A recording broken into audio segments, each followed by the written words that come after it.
Friends, we're living through one of the biggest turning points in modern history. The global power game isn't what it used to be. 2 decades ago, the United States and Europe set the rules, and the rest of the world largely followed. But that era is over. A new power axis is taking shape, stretching across Africa, the Indian Ocean, and Asia. And right at the center of this shift are 3 key players: Japan, India, and China. So, why these 3? Let's break it down. Africa, the new power hub. Africa is no longer just a developing continent, it's becoming the world's next powerhouse. Today, it's home to 1.4 billion people, and by 2050, that number is expected to nearly double. Think about that. 1 in every 4 people on the planet will be African. That's not just a statistic, it's a massive consumer market waiting to be tapped. And it's not just about people. Africa holds the resources the modern world runs on: copper, cobalt, rare earth minerals, gold, uranium. These are the building blocks for everything from electric vehicle batteries to smartphones to green energy systems. Whoever secures a strong foothold in Africa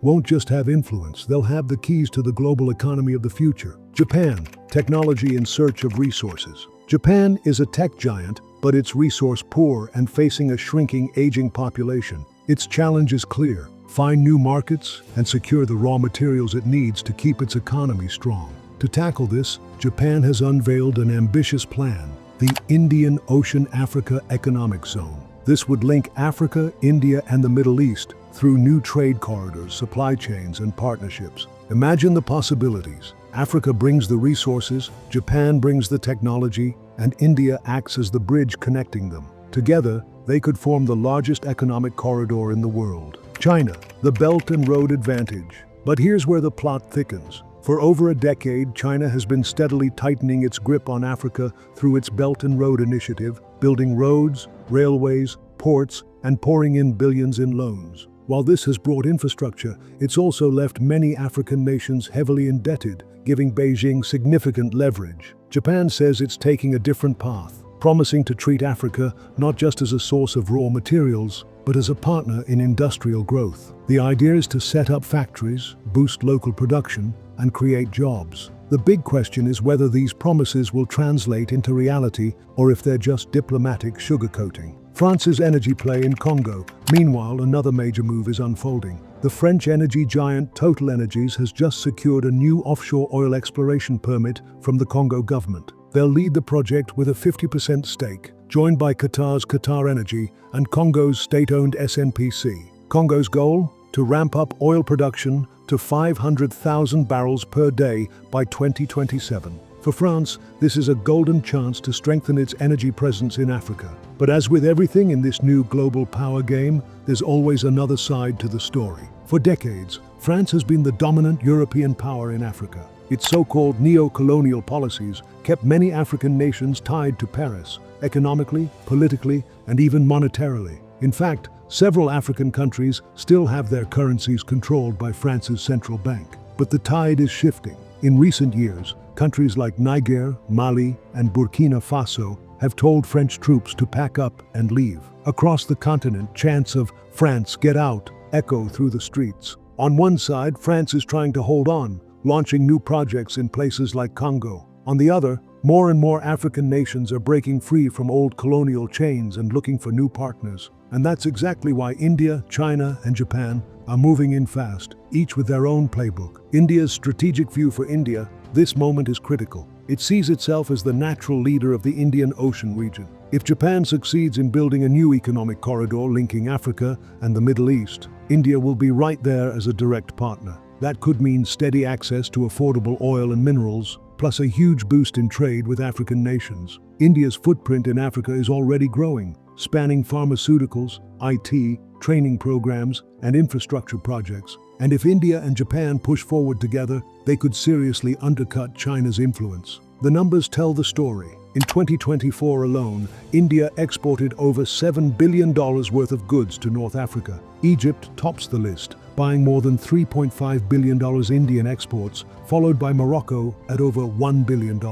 Algeria, Sudan, Libya, and Tunisia are also key trade partners. Clearly, India's ambitions aren't confined to Asia or Europe. It's steadily building ties across the entire African continent. This is what positions India as a future cornerstone of the Africa-Asia-Middle East corridor. China's concern. From Beijing's perspective, this is a threat. If Japan and India gain real traction in Africa, China's Belt and Road vision could unravel. China has invested billions in African infrastructure, roads, ports, railways. But now, many Africans are asking what they've truly gained. Debt is piling up, and in some cases, land and ports have been mortgaged to repay loans. Meanwhile, India and Japan are selling a different message: equality, partnership, and shared growth. And that's striking a chord with African leaders who are wary of debt traps. The real game. Here's the bottom line. The next global superpower will be the one that controls Africa's supply chain. Right now, 3 contenders are in the race. Japan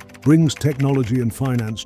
China offers infrastructure and money, but with strings attached. India builds trust and long-term partnerships. And that's why today, the eyes of Africa are fixed on these 3 nations. Africa is quietly but steadily redirecting its energy and resource deals away from Europe and toward Asia. In recent months, talks between Japan and several African nations over energy cooperation have picked up serious momentum. And if these negotiations lead to large-scale oil and gas agreements, the ripple effect will be felt all the way to Europe. Right now, the European Union is scrambling to cut its reliance on Russian energy, with Africa seen as one of its most important alternatives. But if African producers start prioritizing Japan and other Asian markets, Europe could find itself paying more for the same oil and gas. That's not just a budget headache. It could throw off Europe's entire trade balance. The euro's strength depends heavily on stable, affordable energy supplies. If those supplies shrink, the euro could slide against the dollar and the yen,